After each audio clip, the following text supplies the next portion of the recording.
social distancing, you say? The future is watching.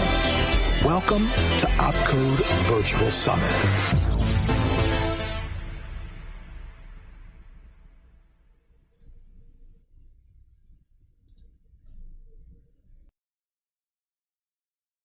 All right. So, good afternoon, everybody.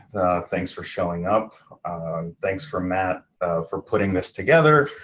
It's a little weird for me to do sort of online webinar stuff. I've never really liked it, just because I miss having audience interaction. But I think we'll manage. We'll figure out the best way to handle this.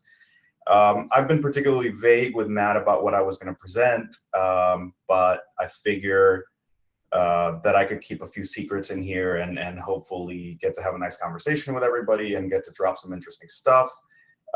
So, I call this something particularly vague, but I think it'll start to make sense.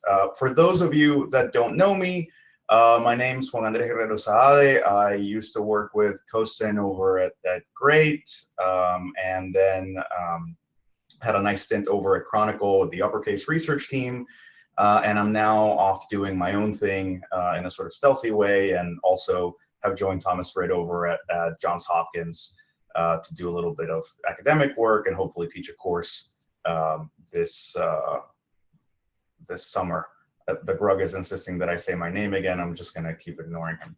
But in any case, I'm sort of being stealthy about what I'm doing for the time being, but I was hoping that I could still drop some research and hopefully keep things interesting for everybody as we sort of hunker down. So today, we're going to talk about something particularly interesting, at least to me, which is territorial dispute. For those of you that don't know what territorial dispute is, Kim Sutter wrote a great article about this back in 2018. Basically, as part of the Shadow Brokers dump, there were a couple of particularly interesting text files that got dumped that were meant to essentially help the equation group operators track different malware that might be on the boxes of the victims that they were cohabitating with. It was a matter of deconfliction. I've written a whole paper about deconfliction and some of the issues therein that you could look into. But in any case, there's this great story by Kim, and what it focuses on is really this paper. So I think Boldy, our beloved Boldy, or Dr. Boldasar Begsath from Crisis Lab, and his team wrote this paper back in 2018, which was a SAS talk about these small text files and essentially the number of sort of signatures and different atomic indicators that were pointing to all sorts of malware or potential malware or suspicious files that equation group operators or NSA operators were keeping track of up to about 2013, as far as we can tell.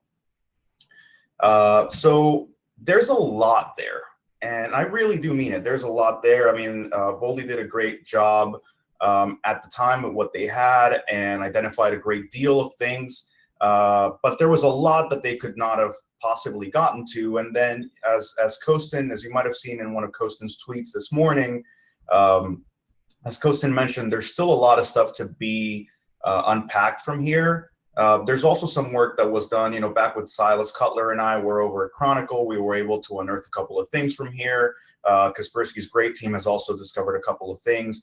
So before rushing into just sort of dumping a new threat actor or something new to look at, I was hoping to kind of recap a little bit on some of the stuff that has already been found and some of the interesting observations therein that we might want to consider. So if my setup collaborates with me again, let's see. Oh, here we go. So okay, here we go. So, here's some of the signatures. Basically, sigs.pi, which is the sort of main series of numbered signatures that these operators were looking for, has about 45 signatures in it. Some of them are redundant. Some of them are particularly sparse and almost impossible to keep, to dig in further on, because unlike any more sophisticated anti-malware solution, they basically were just looking for certain combinations of registry keys and file names, which isn't, it really isn't very much to dig on. It also is, of course, limited by the age of the visibility, which is, of course, we can't necessarily be expected to have a whole lot of data or heuristic data going back to 2010, 2011, 12, and so on. But there's a lot of recognizable names. Some of you might already have seen, Flame, Mini Flame, Flame, Sunflower, and Flower Shop relate to a lot of sort of the Gossip Girl super threat actor stuff that Silas Cutler and I worked on recently, which, you can find the video for the talk and a lot of other stuff.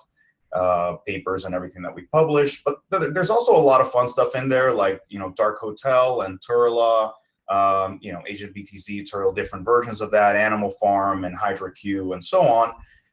And then there's a few things that kind of stand out, like X4L and some of these question mark signatures that we were able to kind of discover other things on, but we're not going to go into that today. Maybe as opcodes continue, we can drop some tidbits off of different research. And the thing that I was hoping to focus on today is actually this signature 37, which Crisis Lab team has identified as Iron Tiger. And, I take some objections with, but we'll go into that in a second. So first of all, I wanted to discuss some of the things that have been identified since the Crisis Lab paper came out. And the first thing that I have to give a lot of credit for, because it's super impressive, was this signature 27 discovery by Kaspersky's great team, where they figured out that it was actually something that they called Dark Universe, or more importantly, a new set of activity or a previously undiscovered set of activity related to Itaduke, a particularly interesting threat actor, not a part of the sort of Russian cloud of dukes, as some folks might assume from the name. It's actually just an unfortunate sort of combination, I believe, between the fact that there were some Italian terms and, I believe the same exploit was used as some of the dukes at the time. I'm sure Kosin could tell you the story better than I can. But in any case, it's a Duke-related framework called Dark Universe, particularly interesting. You can find the report on SecureList. I thought that was a super cool finding that I think highlights the importance of still looking back on some of these signatures and not assume that just because they're old, we have full coverage of whatever's going on there. If anything, we're at a place to kind of test ourselves and figure out if we as threat intelligence providers have been keeping up with at least some partial amount of the visibility that SIGINT giants seem to have. Another thing that I wanted to point out is actually the driver list. The driver list file, which is also pointed out by the Crisis Lab report, is particularly interesting, but it has not really gotten quite as much attention as you might expect. So I wanted to kind of point this one out. I think driver list file, I probably should have included a bigger screenshot here, but in any case, the driver list file, what's interesting about it is it's just meant to point out names of kernel drivers alongside instructions for what the operator should do if and when they encounter this on a box that they're on. And I think that that's particularly interesting, considering that you can see some of the internal classifications for this file. So part of the reason that I say that it's so significant is if you think about how the Shadow Brokers leak worked, a lot of the context and the ability to describe what was going on there came from the fact that, Great had already discovered the equation group back in 2015 and published on it. So they were benefiting from having context already out there. Otherwise, equation group toolkit, super massive, a lot of different, very intricate pieces, takes a lot of work to reverse engineer, to get through, to hunt through. And I'm pretty sure there's still a lot of it that has been discovered since 2015 that it still has not been publicly detailed. So it would have been actually quite difficult, I think, for the Shadow Brokers to convey their message without having that context. However, had they been particularly conservative, I think that just dropping the driver list file would have actually been enough to burn a significant portion of the equation group toolkit. And the reason that I say that is you can actually see a lot of the file names for some of the kernel components of the equation group stuff alongside NSA cryptonyms, which I think is, particularly tough, but also very interesting for anybody who's trying to kind of correlate this activity and understand how some of the leaks and some of the independently private sector discovered components actually correlate. There's some interesting stuff in here that you can see from some of the original reports alongside some of these file names and of course some of the versioning. And you can go sort of play academic and write a fairly interesting thesis, I think, between all the stuff that's been made public and all the stuff that was sort of independently discovered in time, right? Whether it's Anti's report or Kaspersky or some of the other folks that have waded in there. Other stuff that I think is particularly interesting is some of the understanding of how some of these threat actors know one another or might be aware of one another. One particular case is in the driver list. There's sort of a description of what they refer to as friendly tools, which are significant in that they're different from things that seem to have internal, code names. So in this particular case, this MNMDF.sys is actually correlates to Gold Lambert, which I think is, sort of an interesting threat actor in its own right. There's also another instance of this same sort of friendly tool that correlates to another component of Gold Lambert. But there's also some nuances there. They're not aware of other components of the Lambert's toolkit. So there's conversations to be had about sort of the complexities and nuances of how different threat actors, even within, maybe the same alliances or same countries, are aware of one another. And of course, I've written on some of this stuff. You can go read a fairly dry and boring academic paper about it. And then I think that there's still some mysteries within the driver list. This one is one that I'm particularly fond of. And maybe if my Black Hat talk ends up going through, which I suspect might not happen, I'll get to drop some of this. Otherwise, maybe Matt might have me back, or we'll find some other forum to discuss some of the more interesting stuff. You can see a brief flash of my latest tattoo honoring some of these findings. I like to wear them on my sleeve. So, okay, let's focus on the new stuff, right? So that was sort of a whirlwind tour of everything that's happening with territorial dispute and Teddy and so on. And it's particularly interesting, I think, as a social phenomenon and as just a general sort of understanding of threat actors behind the scenes. But that's not what everybody's here for, I would imagine. So let's talk about something a little more concrete and hopefully newer. So Signature 37 is discussed as or described as Iron Tiger or ASPX spy. If you look at what Signature 37 originally entails, it's really quite this simple. It's just godown.dll as an atomic indicator, just the name of a file. And you can understand how that is a particularly sparse indicator, but thankfully in this case, it's a fairly unique file name. So it is something to dig on. Now, the reasoning behind Crisis Lab pointing to Iron Tiger or ASPX spy for Signature 37 is this particular file from VirusTotal that they included in their report. And I imagine that, they mustn't have had a great deal of time to dig into quite so many operations. So no fault to Crisis Lab on this one. But in this case, I think that the identification is wrong. If you look at what that particular file is on VirusTotal, you can see right away there's a couple of things that kind of should tell some of the more seasoned threat hunters that this isn't a particularly good lead to go on.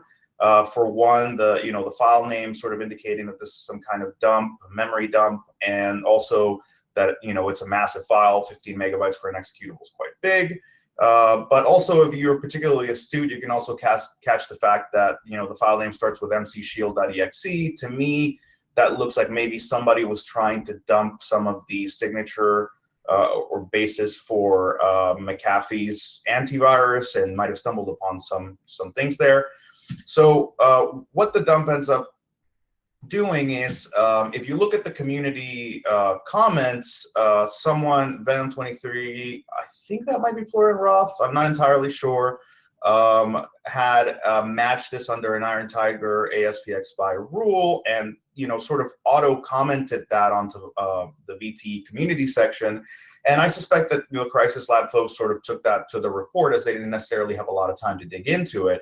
However, this is a false positive insofar as while the rule might be right and it might be matching a binary that includes those indicators, that same binary includes tons of indicators because it's actually based on a series of antivirus bases that were sort of taken out of context of McAfee installer.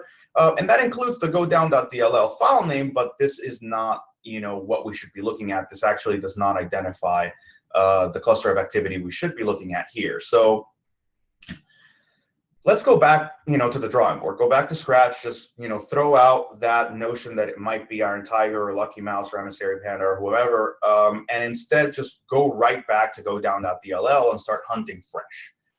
So when we do that, we actually are able to narrow in on a different set of files. And as you can see here from, from VT, this is sort of entirely undetected, DLL.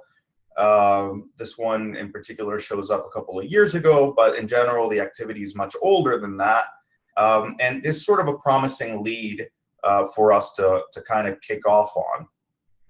When we start digging deeper into this particular DLL, what we find is something I think particularly interesting. Obviously, the sort of self-description of this go down module, hence the name of the talk.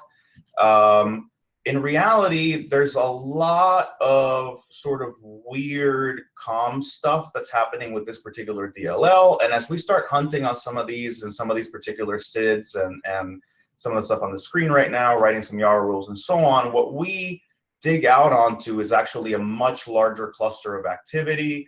And not just the go down DLL, but rather go down DLL as a drop from a multi-stage framework that's been sort of built by this threat actor. It starts with this gpupdates.exe. In reality, this is a SIP to secure executable, which is sort of this Chillcat application from back in the day that you could essentially basically tell it to pack all these things for you and place them where they needed to be and execute a particular smaller exe that would take care of placing all these different things and executing things for you. So in reality, gpupdates.exe is the first stage that includes all this other stuff.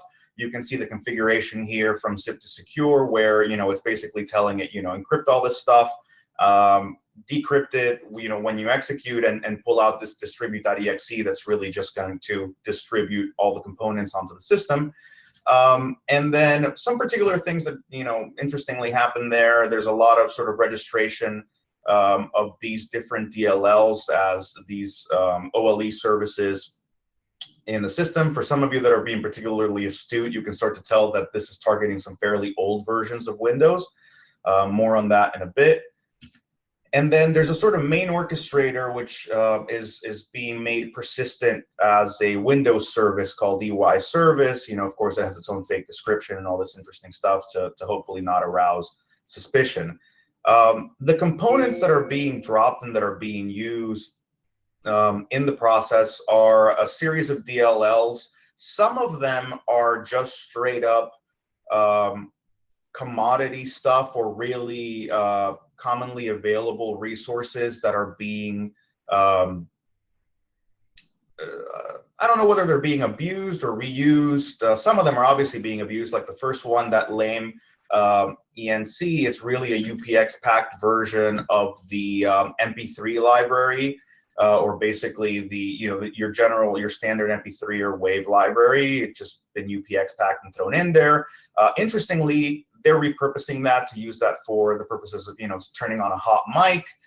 There's also what seems to be a slightly more popular keylogger that they're including in there. They're also abusing this sort of strange bitmap creation DLL from some kind of gaming forums to actually take screenshots, which I think is quite creative, but also sort of an interestingly crappy level of development at the same time. And yet, you see those first three components where you clearly go, well, this isn't a very sophisticated or capable threat actor or developer involved. And yet you see some of the file management stuff is actually being done in this strange type library way, and so is the command and control stuff. So I think if you're looking for some of the more sophisticated components of this, or some of the more interesting components of this, svchost.exe, go down DLL, and filesystem.dll seem to include some new tricks, while at the same time they're packing some fairly old and wonky stuff that they're using to do new stuff. Most of the control is going on in this sort of very convoluted, ginormous switch statement that just takes about 17 or 18 numbered commands, which then orchestrate all sorts of different functionality. As you can tell, some of the stuff is not fully implemented here. There's definitely a certain level of development. I say as you can tell. I mean, for those of you that are, very staring at the screen quite intently, you can still see that there are about 3 or 4 different commands that haven't been implemented. You might also be able to tell that I'm not a fantastic reverser either. So there are still a lot of mysteries in here that I encourage any of you with greater skill to take the time and go into. Moreover, I haven't even been able to properly parse out the IP that it's using for command and control because it just stumps me. So feel free to go in there and do some proper debugging. And I think you'll find some things that I've yet to find. Among those, I think if I can encourage others to get involved in the research and get interested, I think that there's some particular oddities. First and foremost, there's this sort of type library com control weirdness that they're doing with the go down and file system DLLs. I say that it's weirdness because I've actually not seen anything similar implemented in other or malware descriptions so far. So it does seem to be like they're doing some strange, sort of ActiveX com type library strangeness in order to control some of these components. There's also another component that gets dropped further on, which is a particularly curious choice of packet sniffer. So if you look at some of the functionality deeper down, they're dropping this thing called psSDK41.vxd or .sys, and that's actually this old school microlab packet sniffer SDK driver, which is actually sort of a precursor to TCP dump. And I point out sort of that I think is particularly interesting within the context of Teddy because it's also included within the driver list file, as I had mentioned. So once again, I think that this is a piece of malware that was found sort of in the wild, in the field, and had already been deployed. And if you look at the driver list file, once again, you actually see a series of other names for other versions of the same packet sniffer. And sort of I got a little curious and started sort of digging around on some of these. And it turns out that some of the other versions actually correlate to other versions of this go down malware, or what I refer to as the Nassar APT. If you look at psSDK 3.1 instead of the 4.1 we were looking at, we've actually found at least one other sample from 2010 that is dropping that version of the packet sniffer. So it seems like, at least for some of the operations that the equation group, operators were running into or conflicting with, there might have been a tree of development or development over time that they had been able to witness in the wild. Now, of course, what everybody wants to know when it comes to these things is, what's the attribution? I'm fairly attribution agnostic, though I don't really want to parse terms or just sort of tiptoe around anything. So let's just present some of the tiny fragments and tidbits that we can put in there. And I'm sure that people with greater visibility will be able to put things together in a more interesting way going forward. But first and foremost, and I think this is the most important part from the perspective of sort of threat intel research, rather than attribution, clustering. I've been unable to cluster this to any publicly reported group so far. Of course, if it is something that can be connected to some other group, fantastic. Please let us know. For the time being, I haven't been able to do it, which I think again validates the importance of going back to some of these old scriptures, if you will, and still try to compare notes and try to figure out what mysteries we've yet to uncover. In this particular case, I can at least say that it's a previously undiscovered cluster of activity. Who knows if it's connected to anything else? Now, for the kind of stuff that people like, there are some debug resources that have been left in there. including some Farsi resources and some of the droppers and some of the go down DLLs themselves. Also, a debug path, which I think is particularly interesting for this particular term that you could see as sort of the root path. So I went ahead and I asked some friends that are native Farsi speakers and who might be able to help. And what they pointed me to was this KHZER as a transliteration of the term Nazar. And Nazar, has several meanings, but it could be taken either as to survey or to monitor. More practically, it's also the name for some of these sort of evil eye protection amulets, which I particularly like, so that's why I'm referring to this threat actor or this cluster of activity as the Nazar APT. And it might also be the first APT that actually has an emoji already set within your iOS keyboard. So, if you feel like chatting on it, that's particularly useful. Now, another thing that I think is particularly interesting is that the victims appear to be exclusively within Iran. At first, lacking any visibility of my own, I was sort of basing myself on the fact that the most perfect drop versions of the orchestrator payload were exclusively submitted from Iranian machines to VirusTotal, which I will be the first person to tell you is not a good way to do victimology. So I wasn't going to mention that at all. However, two collaborators that will remain nameless for the time being have actually pointed me at some of their own visibility and been able to share that there were exclusively victims in Iran. And interestingly, and I say this particularly because the malware is so old and it targets such old versions of Windows XP and down, there's still a few victims beaconing out of Iran for this. So I think that's particularly interesting. I say that it's particularly interesting since we're discussing attribution because, whenever anybody talks about Iran as an attacker, we start to think about sort of Western victims and all the things that we've seen with your usual oil rig ops or, whatever.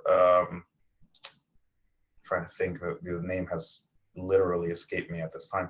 I was thinking Rasgas and Saudi Aramco, but Kostin will be able to correct me for not remembering the name in this particular moment. In any case, whenever we think about Iranian APTs, we tend to think sort of Western targeting. Whenever we think about Iranian targeting, we tend to think sort of Western APTs. In this particular case, if we were to take all of the attributed indicators at face value, it sort of defies that general perception insofar as looking at what may be an Iranian-born cluster of activity targeting what looks like exclusively Iranian victims. But of course, please, take that all with the 10 spoonfuls of salt that it requires under the circumstances. That said, it's not something entirely beyond the pale. You could look at something like Ator, for example, on other sort of domestic surveillance toolkits as a sort of particularly interesting trend there. So there is some precedent for it, but I'm just saying it's sort of based on very sparse data, so I don't necessarily want to harp on that in particular. Now, the whole point of this is to arouse sort of the interest of other researchers. I really mean this. I'm very fortunate in my personal life. There's a lot of different new ventures and things going on that I'm focused on that I'm very excited about. But it also means that despite being locked within my home, I don't necessarily have all the time in the world, and I definitely don't have all the visibility in the world to take on this kind of work with the kind of sort of full-time focus that I think it deserves. So the whole point of this is not just to show off, but rather to show off and hopefully arouse the interest of other researchers to get involved and dig in and see, a new cluster of activity and hopefully feel motivated to jump in. So for those of you that are interested, well, you're going to have to badger me a bit because I have every intention of publishing this on my blog, but I am still finishing the draft today. And, if you don't see it by the end of the day, please feel free to harass me on Twitter. But I have every intention of publishing YARA rules and IOCs and everything that you'll need to sort of trace some of my steps and hopefully find some stuff of your own. In particularly, any particularly skilled reversers, please jump in, figure out what the packet sniffer is doing in particular, figure out what some of this other functionality within the 17, 18 other commands within that switch statement are that I've yet to document fully, and figure out what this type library com technique is that I have not figured out and that I don't think has been publicly reported so far. So yeah, sky's the limit. You're absolutely welcome to contribute. Again, epicturla.com. It'll eventually be there. Please feel free to badger me for it. And that is that. So I don't know if there have been comments in the chat. I've tried not to read. I find the Grug and Kosin just distracting enough on the chat here in the speaker's room. But I don't know if Matt wants to come out with any questions.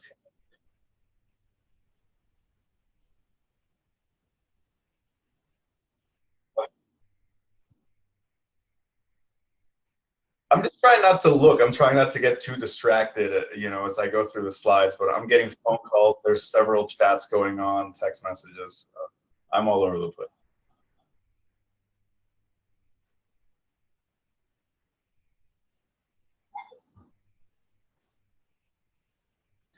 All of the stuff that I put forward is on VirusTotal. I have not checked in Teaser or Malshare or Virus Bay or any of the other that are available at this time. If anybody wants to extend any particular access to me as an academic and independent researcher right now, they're more than welcome to.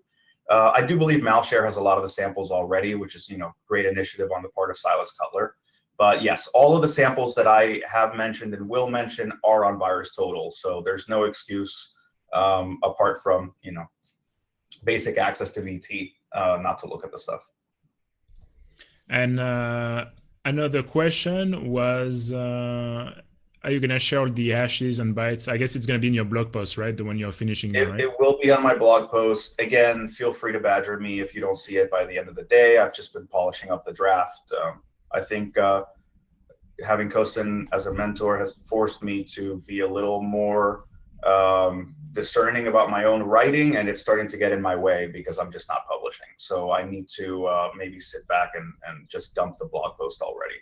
But yeah, there will be hashes and there will be Yara rules as well.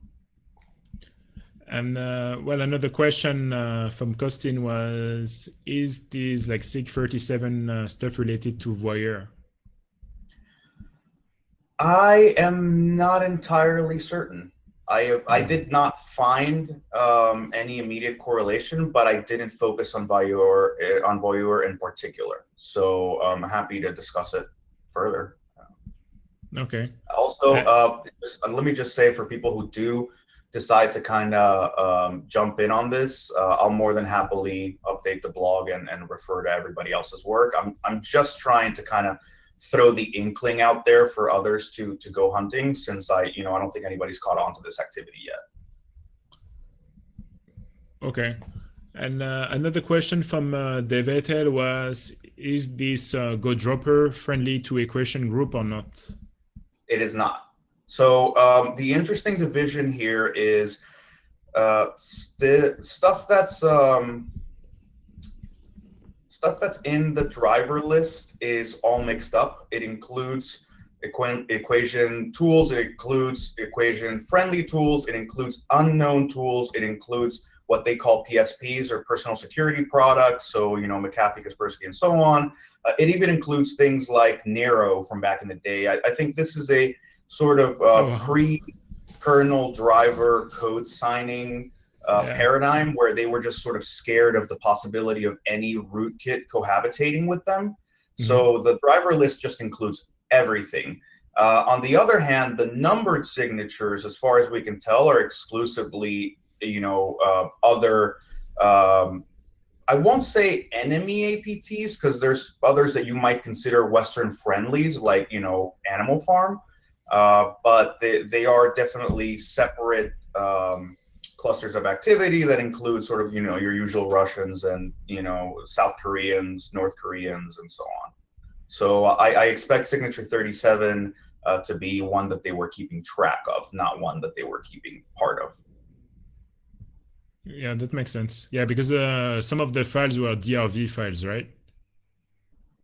Sorry? Some of the files were DRV files, which is like, I haven't seen any of that in a long time. Yeah, they had some XVD stuff in there. Sys, like, I mean, it's old school too. I mean, the activity, as far as I can tell, is centered somewhere between 2010 to 2013.